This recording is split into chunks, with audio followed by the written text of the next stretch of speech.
Welcome guys to another episode of Minecraft. So we're not actually on Hypixel today, as you can probably tell. Instead we're on this new server called Gloryfell.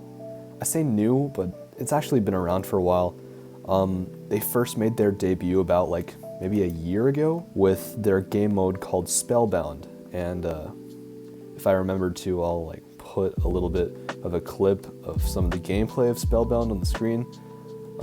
Basically it's like a 5v5 or 10v10 game mode where you try and break the other team's ore blocks, and it's really fun. Only problem with it, in my opinion, is that you need to have at least 4 players to start the game, which is kind of hard to do sometimes with smaller servers. And also the fact that you need at least 5 to 10 people in order for the game to be fun at all, because playing Spellbound with 4 people gets a little boring sometimes. But anyway, recently the devs came out with this new banger of a game called Mob Runner.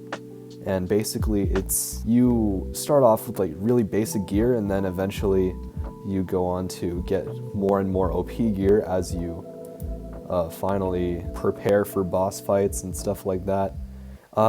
Maybe I should just show you. I mean, that's kind of the point of this video anyway. Speaking of which, I just want to mention, this is not sponsored in any way. I'm just doing this entirely out of my own volition because I really like this game mode that they've made, and I kind of wanted to promote it for them, Once you get in the main lobby, you click the compass and it should be right here, the second thing, Mob Runner. It's a 1 to 4 player PvE game mode. You start off in this beautiful lobby. You have a rulebook right here. It's 16 pages long. I'm not going to read it to you. I'll just show you how the gameplay works, because I feel like that might be a better explanation. And yeah, though if you are playing this for the first time for yourself, you might want to read it. It has some important information that I might not cover. So yeah, once you're ready to start, you can go ahead and click Start Game. I'm actually going to start with Chapter 1 Hard. It has the same beginning as Chapter 1 Normal, but I just like it because it's a little bit more difficult. You know me being an absolute MLG gamer. So you start out with these wooden tools and sword, and you actually don't use those tools to break any blocks or anything. You're just going to deal damage with all of them. So you're just fighting all these zombies. Right now they're only leather armor. But yeah, hitting each one of these gives you a bit of gold and a bit of skill points, or SP. And you're going to be using these this gold and skill points a lot. So yeah, the sword, basically what it has is a chance to double strike, which basically deals double damage in one hit. The axe has a high chance of striking AoE damage like that. Oh my, okay, well that's the end of the night. Each night is 90 minutes long, so you just have to survive for 90 minutes or clear all the zombies in that area. On this downtime, what you have is a bunch of options. You can either upgrade your farm, which gives you a bit more gold each night. You can also get better weapons. I think I'm going to get a better pickaxe. I'll show you what the pickaxe does a bit later. I should probably get some armor, but I don't have enough gold. And then your sensei right here. This is where you actually use your skill points, but I don't have enough yet. Additionally, you have a cook right here, in where you can buy all of this food stuff that you see. You get some extra food at the very beginning of the game. So you have a hearty meal, techno starch, both of these are just healing. This is a speed 2, and bananas of life is actually just like a revive thing. So if you were about to die, then it basically saves you, kind of like a totem of undying. It takes you to full health, and it is used up at that point. So once you think you're ready to go on to the next night, you can either wait for the timer to go off, or you can do /ready. It seems that a treasure box has spawned somewhere in the map, so I'm just going to be fighting these guys and also trying to find it in the meantime. Doing crits does actually do more damage, just jumping up and down. So you're going to want to prioritize getting crits because they just deals a lot more damage per hit. So as I mentioned before, these axes, yeah, they have a chance to do AoE damage like this, area of effect, which hits multiple enemies at once. Just like that. Very good for lots of these weaker enemies where you have a bunch of them coming at you, like this for example. Oh god. The axe itself has a cooldown, but it's only a very slight cooldown, so you can pretty much, like, you can get a good timing with this, and once you get that down, it's pretty smooth sailing from there. You did notice how I used one of my stakes right there. That was to regain my health. Each one of these foods has its own cooldown. So for example, the Techno Starch has an 8-second cooldown and it heals 4 hearts, whereas the Hearty Meal has 5 hearts, but it has a 20-second cooldown. Likewise, because it has such a long cooldown, it's only 20 gold compared to 45 gold for the Techno Starch. Now that I have a bit more gold, I think I'm going to actually upgrade my pickaxe again. Never mind, I don't have enough gold. In that case, I'm going to buy some armor. Buying the next tier of boots gives you a little bit extra speed. So right now I have 15% extra speed, but if I upgrade to chainmail boots, I'll have slightly more speed. I'll have 17%. Additionally, you can't actually upgrade to iron boots until you have upgraded to full chainmail. So I'm just gonna get some chainmail pants, and then I'll go from there. I also have enough to buy my first skill. There's 4 different types of skills: A skills, B skills, C skills, and specials. So I'm gonna buy sword form as my A skill. And what that basically does is that I can right click on any of my melee weapons and then it will give me plus 20% damage for a few seconds. We got these sturdy zombies now. These zombies automatically get more difficult as time goes on. And here's where the pickaxe comes in, because the pickaxe, what it does is that it has very high damage and also pierces enemy armor. That combined with the jump critting leads to a lot of damage, so you can take out a lot of these enemies really quickly, especially the more difficult ones later on. My pickaxe is actually going to be the main weapon that I use for damage in this run, but there's plenty of different builds that you can try out using different loadouts of armor and weapons and stuff, especially with all the different options you have for different skills. So I'm going to primarily use my pickaxe on these sturdy zombies, take them out, and then use my axe for the regular zombies. Even though I'm using my pickaxe primarily, I'm also going to want to upgrade like my other weapons, like my axe for example, just in case, you know? I want to have a good balance. Oh wow, that's the end. I want to have a good balance between all your different types of weapons, so I'm also going to upgrade my axe as well as my pickaxe. So now I have an iron pickaxe with 14 damage and a stone pickaxe with 4.8 damage, but a high AoE chance. I don't have enough skill points to get another skill, but that's okay. I think I'm going to actually get myself a hearty meal because I ate one earlier. And notice in the chat, it says one of the villagers reported seeing a gold zombie, which wears gold armor, is fast, and drops a lot of gold. So we're going to be looking out for those in the next night. Here's a gold zombie right here. Pretty nice. Oh my, quite a lot of enemies. Oh yeah, I have sword form, forgot.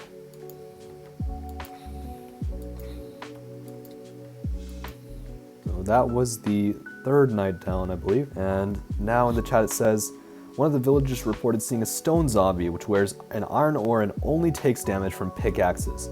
So that's one of the reasons also why I use the pickaxe, because you can get these stone zombies just with your primary weapon. You can't damage them with axes or swords or bows. Once again, I think I'm going to get myself some better armor and then some better boots so I have slightly more speed. And in addition, I have a bit more skill points so I can go to B skills now. And in this list of B skills, I'm going to choose full speed ahead. If HP is greater than 50%, grants speed 1. Now I'm going to do this now, and later on I'm going to upgrade this again to get speed 2. And would you look at that, I'm fast now. I'm going to try and find one of these treasure boxes that it's talking about. I'm not sure if I'm going to find it, but I'll see what I can do. I believe I remember all the places where it can spawn. Treasure boxes are going to spawn in this kind of area where you have like some iron bars surrounding a... Oh god. Let me get this? Okay. Surrounding a gold block just like that. This is kind of a difficult situation for me to be in. Here's the stone zombie. Oh my.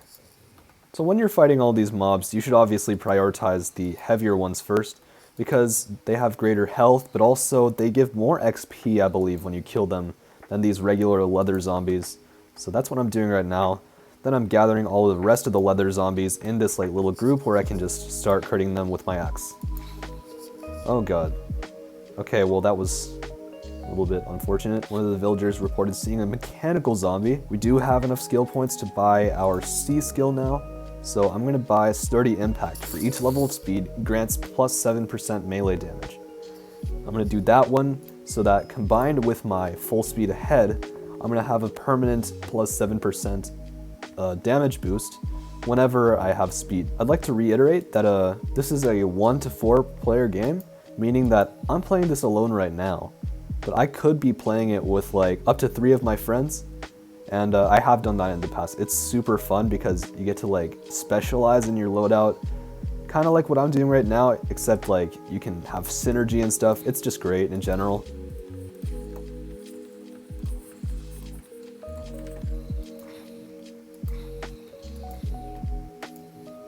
I think I'm gonna actually invest a little bit in my farm now. Might as well buy 2 things. So now I have a better farm and I will get some more gold every night. I don't know if I mentioned this earlier, but if you have more people playing in a co-op, then the enemies also get harder in difficulty. Like they have more health and do more damage, that kind of stuff. So it's a really good like power scaling system that they've done, in my opinion at least. Oh, this is a difficult situation for me to be in. Let me get out of here. Let me eat for a bit. Okay, here we go. That was kind of close. One of the villagers reported seeing a tank zombie, which is slow and wears a Roman helmet. This one has tons of HP and gives nearby zombies resistance. So here's a bit of an element of strategy in this game, where you have to prioritize which enemies to kill first before killing other ones. So I'm going to have to look out for these tank zombies before they give other zombies resistance and makes them harder to fight. So here's 2 tank zombies. I'm going to try and kill this one.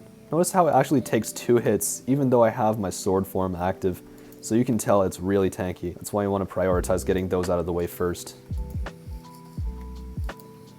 So now you can see it's pretty much only these armored zombies now. Here's one of the mini bosses in the game. It's called a zombie general. It wears chainmail, has extreme health, and gives nearby zombies speed. I'm going to actually get myself a special ability called Lunar Eclipse, where you press the drop key, it gives you additional true damage in a radius and grants speed 2 and resistance 2, activating on melee hit. It's really, really good.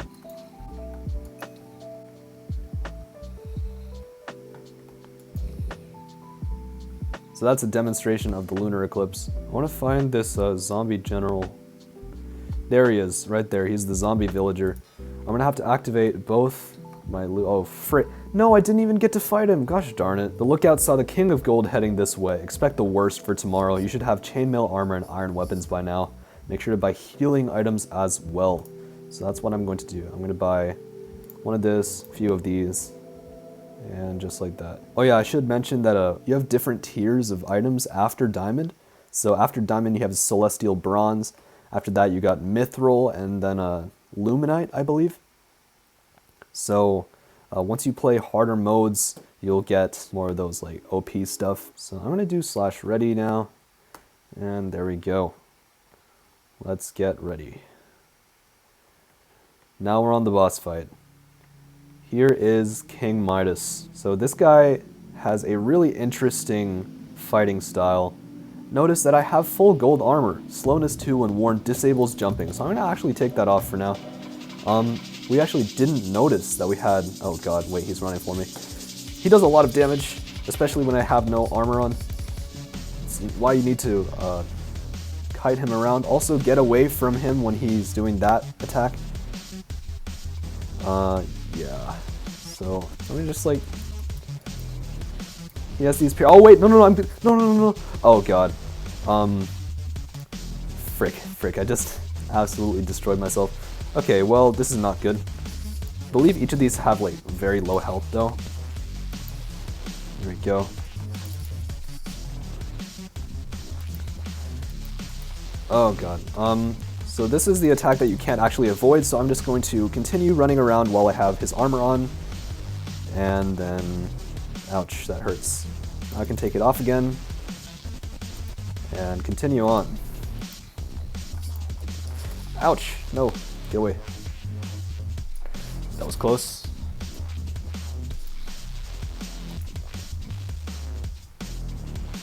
Oh no, he's doing the thing.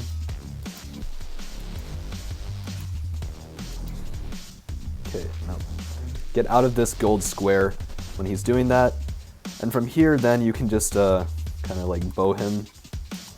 Ouch. Okay, now I gotta put my armor on.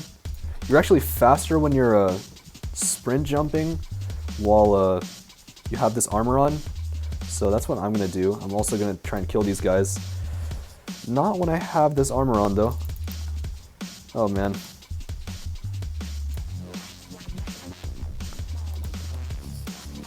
That was a lot of damage. He just dealt a lot of damage to me. Okay, he's doing that attack again with the trap. That gives me some time to just recuperate, eat this, and continue on. Keep bowing him.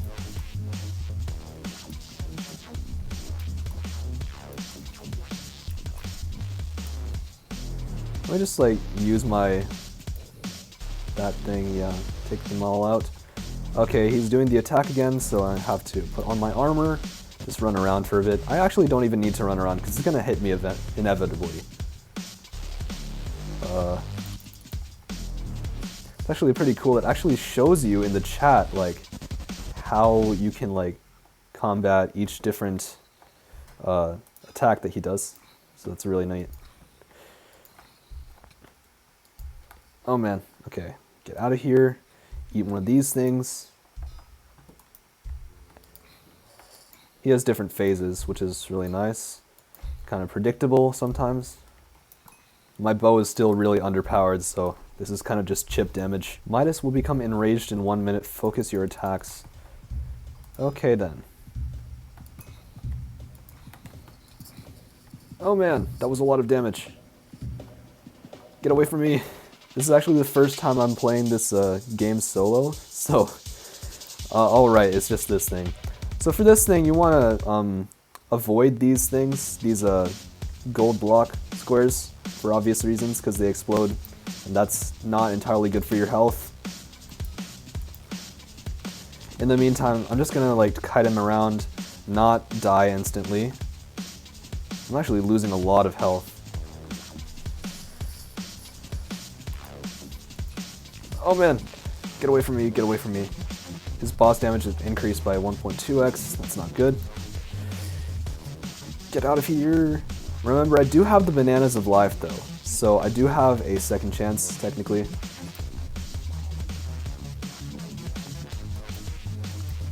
So he's getting kind of low now. Just need to keep kiting him around and not getting hit, because that is detrimental to my well-being. Just get over here. Oh god, that hurt. I'm gonna try and go about this without dying once, but I might have to use my bananas of life.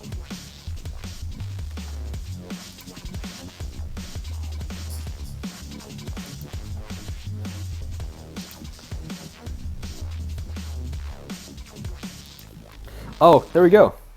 GG's. So yeah, that's how you beat Midas in 6 minutes and 8 seconds. That was quite a long boss fight. Yeah, and I think with that, I don't really want to spoil the rest of the game, so I think I will actually have to wrap it up there. Go ahead and try this game out for yourself. It's super fun, especially when you have a bunch of people playing together. It's literally like the best time ever. Probably the best, like most fun I've had with Minecraft in maybe years even. The other day I played this game with my friends. It was just really amazing time. So yeah, go check it out. The IP will be in the description. Once again, I'm not sponsored, but yeah, I will see you later.